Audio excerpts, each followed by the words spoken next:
So I asked you guys on my community page which archetypes you wanted me to cover next, and it's time to cover the winner. So if you like the battle medicine feat, or you just want to treat wounds better, have I got an archetype for you? It's time for the medic archetype. My name is Drew, this is Team Player Gaming, and let's get started.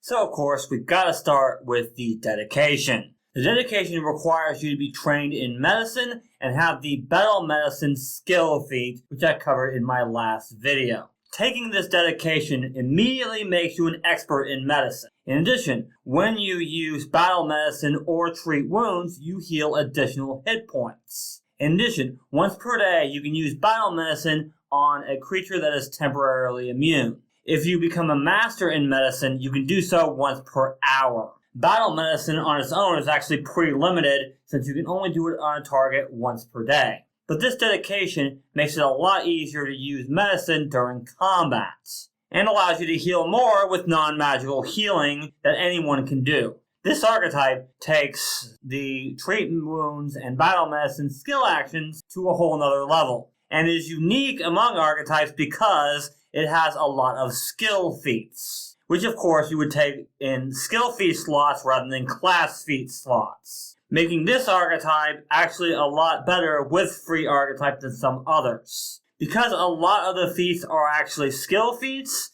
that means you can take a second archetype a lot quicker. So you could take something like the Herbalist archetype with this to get more healing and still get the most out of this archetype.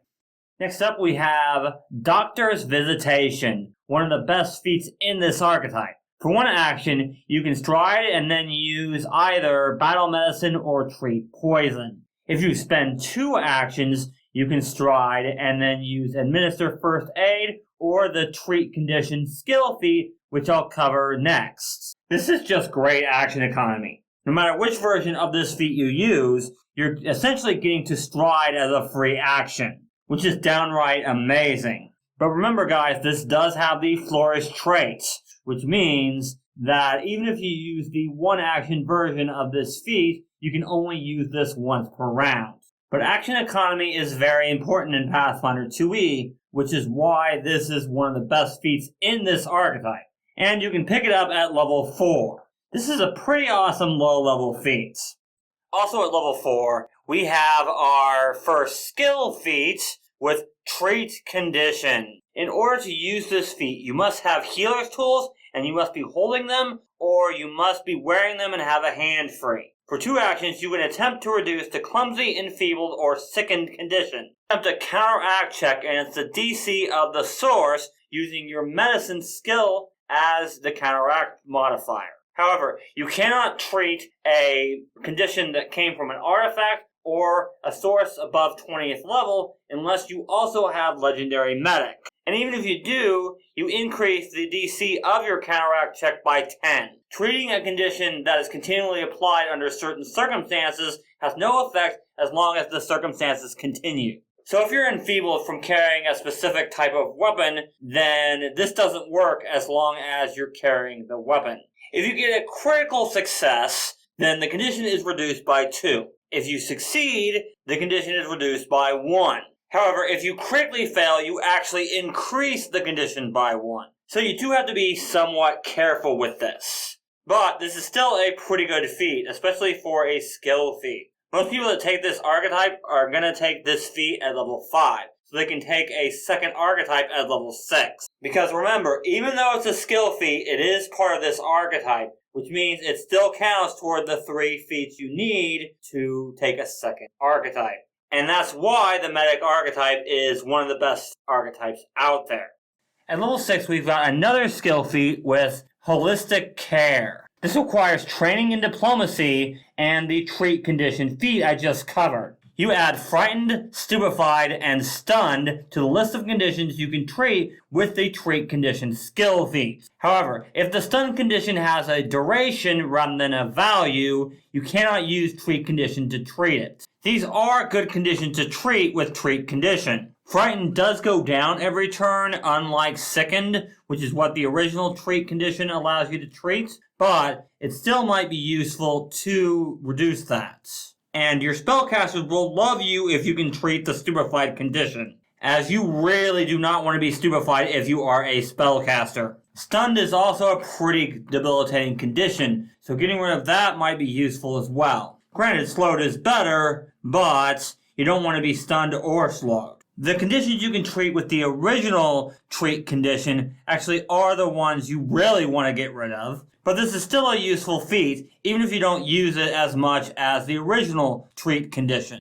At level 8, we have Preventative Treatment. This also requires the treat condition skill feats. You treat a condition that the target does not yet have, naming any condition you could normally treat with treat condition. The counteract check gains the secret trait, which means your GM rolls for you. The next time that creature would gain that condition within the next minute, you gain the effects of treat condition using the secret roll as your counteract check. This feat lasts for 1 minute until you use the treatment or until you use this feat on that creature again, whichever comes first. Unfortunately, this is an uncommon feat, so you may have to ask your GM if it's okay to take this, especially since it has an access requirement as well. But this feat is extremely useful with any party member that's good at recall knowledge, as one of the things you could ask with recall knowledge is what sort of conditions can this creature inflict, if any. Unfortunately, the Medic archetype does not have any more feats until you get all the way to level 16. You need to be legendary in medicine to take Resuscitate. You must also have a healer's toolkit and either be holding it or wearing it and have a hand free. Also, the target's body must be mostly intact. You can now use medicine to resuscitate the dead. Attempt a DC 40 medicine check on a creature that has been dead for no more than 3 days. If you succeed, the target is affected as if by a raised dead spell, except that it still has the wounded condition it had before, and that is increased by 1. Regardless of whether you succeed or fail, that creature is immune to resuscitate for 1 day, which effectively means that if you fail, you can try the next day. But if you fail 3 times, then you're going to need some kind of magic to bring them back, more than likely. And if you fail the first time, the party might not wait around for a day for you to try again. Of course, that all depends on the situation. But this is still a great feat to take, as this does have the effects of Raised Dead, but not the cost. Meaning you can use this feat even if you don't have a bunch of diamonds. But the target still has all the drawbacks of Raised Dead, including the debilitating conditions normally caused by the spell. And remember that they come back at 1 hit points, and with no spells. And remember that this is 3 actions, so you can use it during combat. All this adds up to essentially a better version of Raised Dead. But that makes sense because this is a level 16 feat, and you normally have access to Raised Dead at level 11. So of course this is better.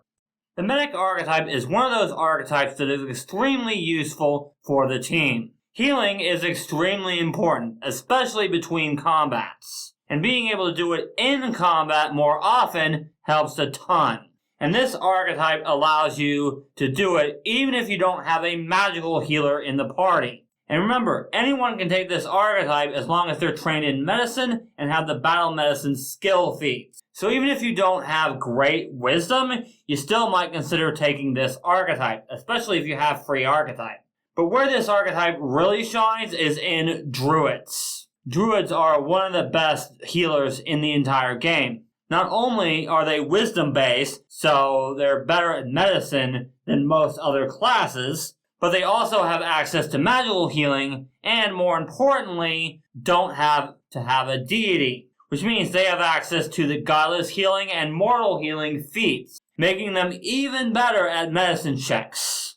They even have a spell that effectively means they don't need healer's tools, and a cantrip no less. Overall, druids are the best class to take this archetype, but other classes that are good at healing can take it as well, such as clerics, alchemists, and even kineticists. But if you guys are interested in how magical healing works, or you want to know about treat wounds or battle medicine so you can take this archetype, you can check out this video here. Thank you guys so much for watching, and remember, teamwork is vital. It helps us solve problems.